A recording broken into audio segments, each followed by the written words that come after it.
Thanks for really interesting presentations. I think quite different in how you've approached funding. But one of the questions which I'd throw to all of you actually is around this idea of losing focus on what you're trying to do. Because I think when it comes to funding, often it can be quite easy to end up trying to twist what you're doing to appease funders, or if you're doing more traditional fundraising, you can end up spending more time organising fundraising events, and that actually detracts from your main purpose. So how do you ensure that you're able to generate enough funding, but still make sure you have enough time to do what you really want to achieve through your organisations? It's a good question.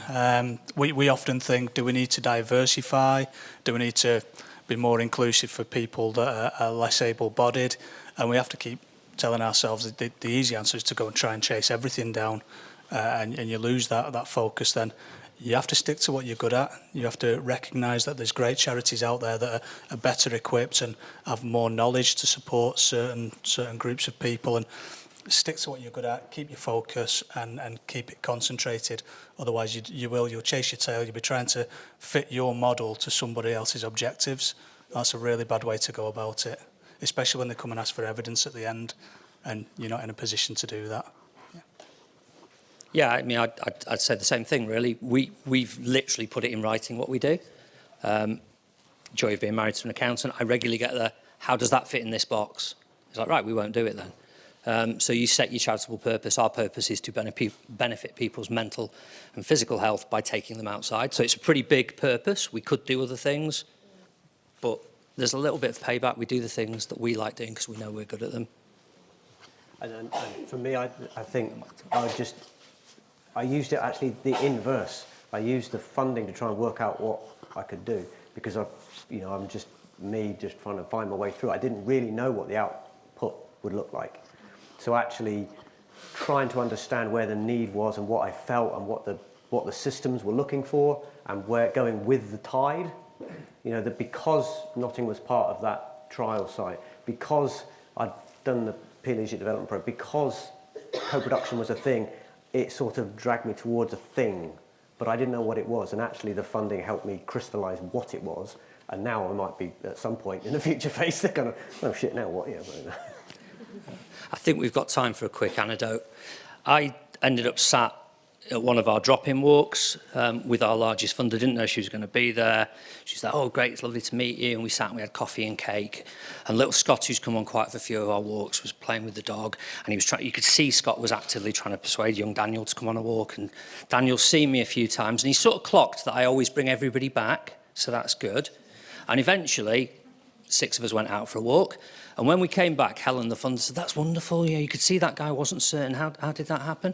So, well, it's this, Helen. Yeah, I sit and I have coffee and cake with him, and I'm here every week. If I promise I'm going to be there, I turn up. She said, that's wonderful. We don't pay for that. Don't put it in your reports. Yeah, so there is a little bit of you've got to fit in their pot, but do the thing you're good at and passionate at, because you'll do it well. Any other questions? Oh, lots of them. We have a runner. I suppose in our space we really feel like we're quite reliant on volunteers a lot. I manage a lot of volunteers in my spare time, and I try and get them training and opportunities, but I'm really worried that that's very privileged to be able to volunteer. Like, it's, you've got to be able to give up your own time, you've got lots of other commitments, work, I'm worried, how can we make volunteering more accessible, for people to make sure we are sustainable, long term? Sorry, that's a really big question. No, I'll jump right into that, but not stood next to that thing. Ooh, that's horrible. Speaker, is it? I speak to their employers and make their employers give them the time. You've got a member of staff who wants to do this really, really good thing. Explain why they won't. Through us, they'll get first aid for mental health qualifications, first aid qualifications. They can get first aid at work, so I can put a benefit into it for their employer, but I'll find a way to empower them. I think to date, the only organisation that said no is the NHS. They wouldn't give their staff time off. Their staff are doing the programme with us in their own time, which is fantastic. But most organisations tend to think, oh, it's commercial, it's going to be all about the money. They're not. Most commercial organisations actually want to do a good thing. So every other organisation has said, yes, you can have the time off. I know that's only a tiny part of your question, but that's the bit I can answer. Yeah, I know that I get 2 volunteer days a year in corporate land, so I use them up. And we do a similar thing by offering the the people that are training in consolidations come along and volunteer with us, because you get something back from that, as well as a training in consolidation, which is group management experience that is bloody hard to come by otherwise. Yeah, and when we put the extension bid in for Sport England, I know that the instructors at the climbing wall had said to us, look, we love what you're doing. If you're going to do this next year, take them outside. One of the guys, Ben, said, look, I'll volunteer my time. I want to help out. And I really appreciated that. When we put the bid together, I put 150 quid a day in for his time, because he's a skilled individual, and I didn't feel it was fair to say, oh, brilliant, I can save myself a bit of money. No, that guy's got stuff to bring. He's part of this equation, and actually, I not being afraid to actually say this has value. All the stuff I do with the NHS and National Voices and all that, that's all voluntary. But the kind of, if I'm engaging with people whose livelihoods depend on this, yeah, I'd accept. There's a thing I think I need to say in the outdoor sector quite often. So some of you have heard me moan about this before. I pay my people really, really well. I'm really direct about that. And the reason we do that is I think we have not valued the outdoor or mental health anywhere near enough for a long period of time. But when I speak to commercial partners, they quite often say, take that away, add a naught to it. Yeah, paying me for a day to keep you or your loved ones safe is nearly always fractional to paying some random bod to come in and tell you not to put your hand above the kettle when you're in the tea room. We don't value what we do enough.